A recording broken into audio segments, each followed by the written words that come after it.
नमस्कार, आप देख रहे हैं वीके न्यूज में अमित भोबिया। आज सुबह से आप लोग इंतजार कर रहे थे उस आंकलन का, उस एग्जिट पोल का जो आपको हम दिखाने वाले हैं, क्योंकि वो वीके न्यूज के आंकलन लोग देखना चाहते हैं। वीके न्यूज का एग्जिट पोल जो है वो लोग देखना चाहते हैं, क्योंकि हमारे जो एग्जिट पोल थे वो लोकसभा चुनाव के दौरान भी कहीं ना कहीं फिट बैठे थे। तो दोस्तों, आज जो एग्जिट पोल हमने किए हैं वो आपको दिखाएंगे। सबसे पहले बात करते हैं हरियाणा की। 90 सीटों वाले हरियाणा में जहां पर 1169 उम्मीदवार उतरे मैदान में, उस हरियाणा में जहां पर 19,578 पोलिंग स्टेशन थे, उस हरियाणा में जहां पर 1,83,00,000 वोटर हैं। कितनों ने वोट किया ये भी आपको बताएंगे। लेकिन हरियाणा की राजनीति बहुत दिलचस्प है, क्योंकि हरियाणा के अंदर 18 साल बाद को गैर जाट नेता वहां का मुख्यमंत्री बना था, और उसके बाद हो सकता है जो आंकलन हमने किया है उसके मुताबिक फिर से हरियाणा में बीजेपी की सरकार बन सकती है। आपको बता दें कि 1169 उम्मीदवार वाले हरियाणा में 104 महिलाएं हैं और बाकी के पुरुष हैं। लेकिन इस हरियाणा के अंदर जो बीजेपी पार्टी है वो हमारे आंकलन के हिसाब से 50 से लेकर 55 सीटें ले सकती है। जो आंकलन हमने किया है, जो आज हमारे पत्रकार एग्जिट पोल के लिए गए हुए थे, हर बूथ से वो लोगों की राय ले रहे थे। तमाम लोगों से उन्होंने पूछा कि आपने किसको वोट दिया, और उसके मुताबिक जो हमने आंकड़े तैयार किए हैं उसके हिसाब से हरियाणा में बीजेपी जो है वो 50 से 55 सीटों पर काबिज हो सकती है। और इसका मतलब है हरियाणा में 90 सीटें हैं, जिसमें से अगर 50 से 55 सीटें आ जाती हैं तो क्योंकि 46 पर हरियाणा में मेजोरिटी मिल जाती है। उसके बाद बात करते हैं कांग्रेस की। बिखरी हुई कांग्रेस, सुरजेवाला की कांग्रेस, हुड्डा साहब की कांग्रेस, शैलजा जी की कांग्रेस, किरण चौधरी की कांग्रेस। तो हरियाणा की जो कांग्रेस है उसके अंदर 15 से 17 सीटें जो हैं कांग्रेस को मिलने की उम्मीद है। लेकिन हरियाणा में इस बार एक बड़ा बदलाव जो होने जा रहा है वो ये कि जो पार्टी पिछली बार मुख्य विपक्ष थी, इंडियन नेशनल लोकदल, वो पार्टी इस बार खत्म होते दिखाई दे रही है, अपना अस्तित्व नहीं बचा पा रही, ऐसा नजर आ रहा है। वो पार्टी है इंडियन नेशनल लोकदल, ताऊ देवीलाल की पार्टी। उसके बाद उनके पुत्र चौधरी ओम प्रकाश चौटाला ने संभाला, उसके बाद चौधरी अभय सिंह चौटाला ने संभाला, और अभय सिंह चौटाला जब से संभाल रहे हैं और इसके बाद पार्टी डिवाइड हुई तो एक बनी जेजेपी यानी जननायक जनता पार्टी, जिसको लीड करते हैं दुष्यंत चौटाला, और जो पार्टी है इंडियन नेशनल लोकदल उसे लीड करते हैं अभय सिंह चौटाला। तो जो इंडियन नेशनल लोकदल है उसे मात्र 2 सीटें हम अपने खाते से दे रहे हैं, मात्र 2 सीटें।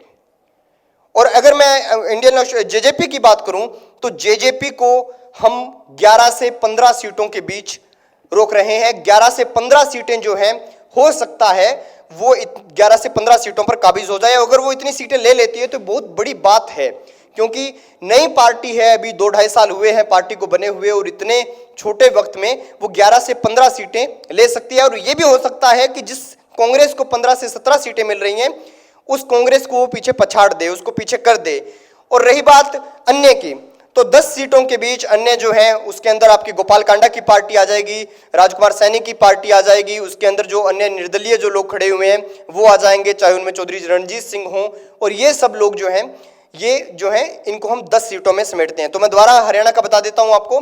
50 से 55 बीजेपी के खाते में जाती दिखाई दे रही हैं, 15 से 17 सीटें जो है कांग्रेस के खाते में जाती दिखाई दे रही हैं, 11 से 15 सीटें जेजेपी के खाते में जाती दिखाई दे रही हैं, और बाकी की बची हुई सीटें चाहे इंडियन नेशनल लोकदल है, चाहे गोपाल कांडा की पार्टी है, सैनी साहब की पार्टी है, उन सबको मिलाकर जो है 12 से 10-12 सीटें जो है उनको मिलती दिखाई दे रही है। तो साफ साफ है कि बीजेपी सरकार जो है फिर से हरियाणा में सत्ता की कुर्सी हासिल कर सकेगी। और खट्टर साहब जो हैं उनकी जो ईमानदार छवि एक दिखाई गई, और वो जो काम है वो जादू है, या मोदी का जादू कह लीजिए, 370 का जादू कह लीजिए, तो वो हरियाणा में अच्छे से चलता दिखाई दे रहा है। माना जा रहा है कि हरियाणा के अंदर अब फिर से बीजेपी सरकार जो है वो बनने जा रही है। आपको बता दें, अगर 2014 की हम बात करें, 2014 को बड़े दिलचस्प आंकड़े जो हैं वो मिले थे हमें हरियाणा से। सब चौंक गए थे, क्योंकि जिस बीजेपी को हरियाणा में कोई जानता नहीं था वो 4 से 47 पर पहुंची थी। जिस बीजेपी को कोई नहीं जानता था, वो 4 सीटों से 47 सीटों पर पहुंची थी। और उसके बाद अचानक से मनोहर लाल खट्टर का नाम जो है वो मुख्यमंत्री के तौर पर सामने आया। तो 2014 में बीजेपी ने 47 सीटें हासिल की थी। और जो इसके अलावा बीएसपी जो है, बीएसपी ने 1 सीट हासिल की थी। और इंडियन नेशनल कांग्रेस जो है उसने 15 सीटें हासिल की थी। और इंडियन नेशनल लोकदल ने 19 सीटें हासिल की थी। एक पार्टी थी हरियाणा जनहित पार्टी, जिसने 2 सीटें हासिल की थी, लेकिन हरियाणा जनहित पार्टी ने उसके बाद कांग्रेस के साथ विलय कर लिया। चौधरी भजनलाल के बेटे थे कुलदीप बिश्नोई और चंद्रमोहन बिश्नोई, उन दोनों ने मिलकर और विलय कर लिया कांग्रेस के अंदर। तो इस बार जो है हरियाणा के अंदर जो मुकाबला है वो काफी टफ है। कई सीटें तो ऐसी हैं जहां पे नेक टू नेक मुकाबला है। इसीलिए हमने आपको जो भी आंकड़े बताए हैं उनमें 50 से 55 बताया है। उनमें बीजेपी का 50 से 55, कांग्रेस का 15 से 17, इंडियन नेशनल लोकदल जो है उसका हमने 2 सीटें बताई हैं। और जो जेजेपी है उसकी 11 से 15 सीटें बताई हैं। अन्य को 10 से 12 सीटें जो हैं वो मिल जाएंगी।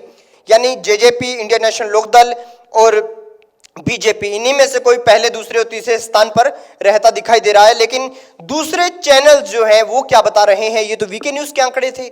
दूसरे चैनल के आंकड़े क्या हैं? दूसरी जो एग्जिट पोल जिन्होंने कंडक्ट किया है उन एजेंसीज के आंकड़े क्या हैं?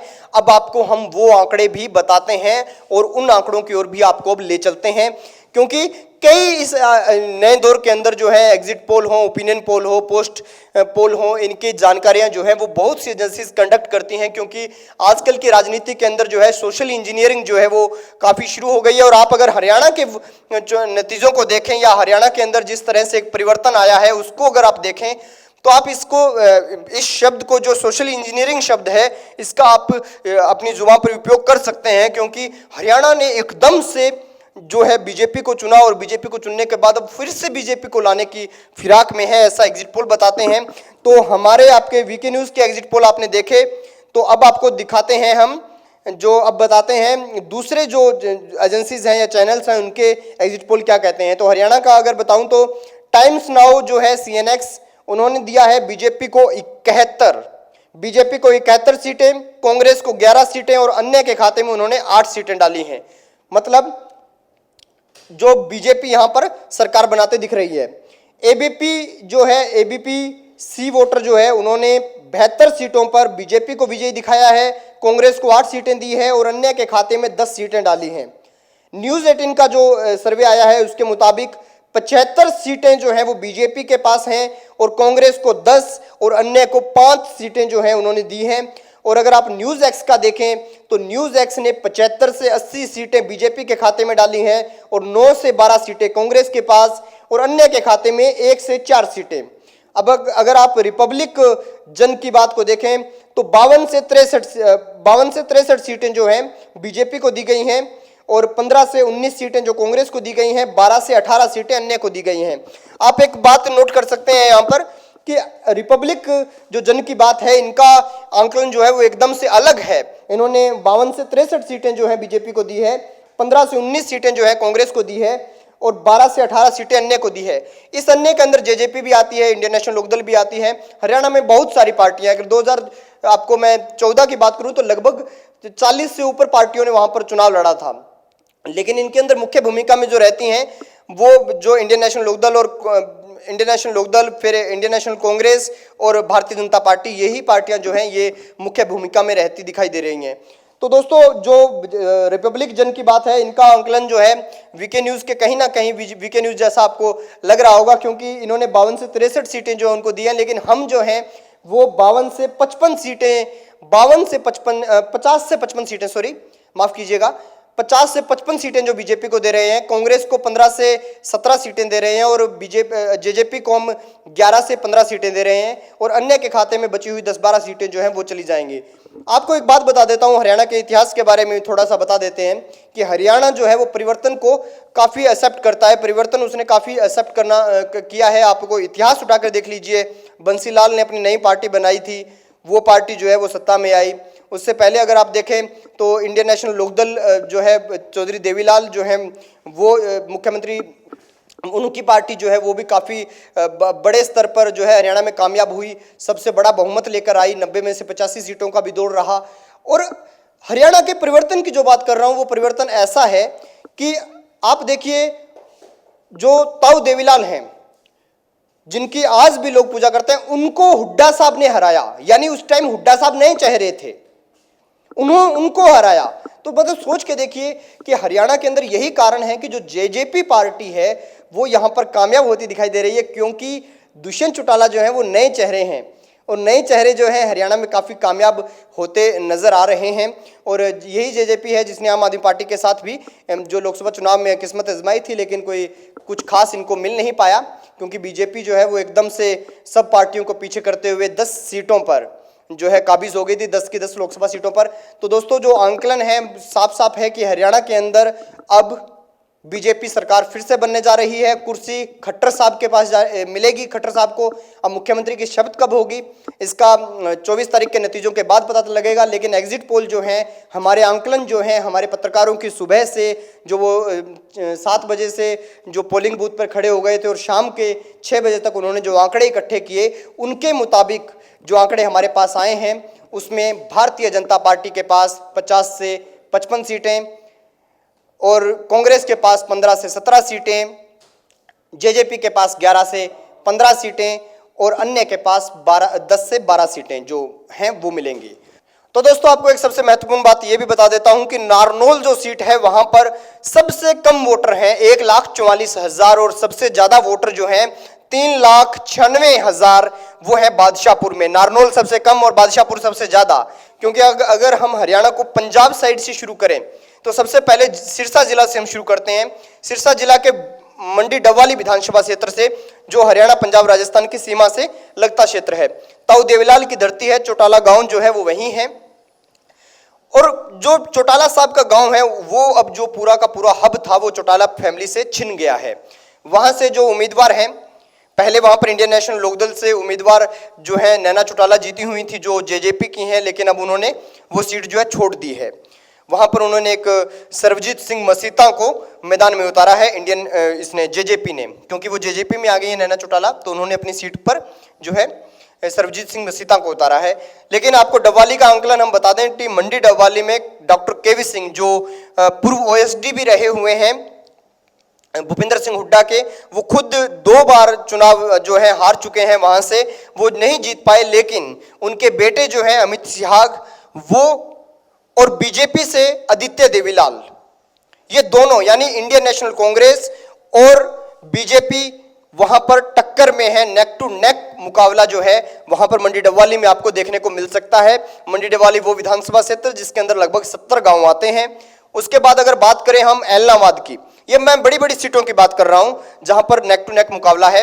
एलनाबाद की अगर बात करें तो एलनाबाद के अंदर आपको देखने को मिलेगा कि वहां पर इंडियन नेशनल लोकदल के जो मुखिया हैं चौधरी अभय सिंह चौटाला वो हैं, और उनके सामने जो है पवन बेनीवाल ये ऐसे नेता हैं जिन्हें 2014 में बहुत अच्छा समर्थन जो है लोगों का मिला था।